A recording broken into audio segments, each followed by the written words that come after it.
Perks of Being a Wallflower by Stephen Chbosky. Part 1. August 25th, 1991. Dear friend, I am writing to you because you said you listen and understand, and didn't try to sleep with that person at that party even though you could have. Please don't try to figure out who she is, because then you might figure out who I am, and I really don't want you to do that. I will call people by different names or generic names because I don't want you to find me. I didn't enclose a return address for the same reason. I mean nothing bad by this, honest. I just need to know that someone out there listens and understands, and doesn't try to sleep with people even if they could have. I need to know that these people exist.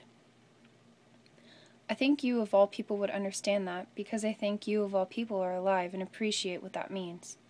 At least, I hope you do, because other people look to you for strength and friendship, and it's that simple. At least, that's what I've heard.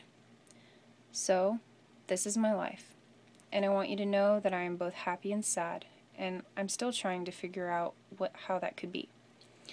I try to think of my family as a reason for me being this way, especially after my friend Michael stopped going to school one day last spring, and we heard Mr. Vaughan's voice on the loudspeaker.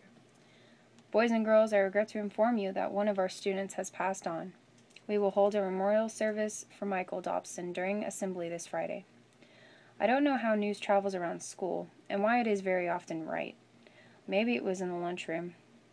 It's hard to remember, but Dave with the awkward glasses told us that Michael killed himself.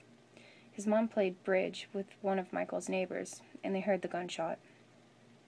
I don't really remember much of what happened after that, except that my older brother came to Mr. Vaughan's office in my middle school and told me to stop crying. Then he put his arm on my shoulder and told me to get it out of my system before my dad came home.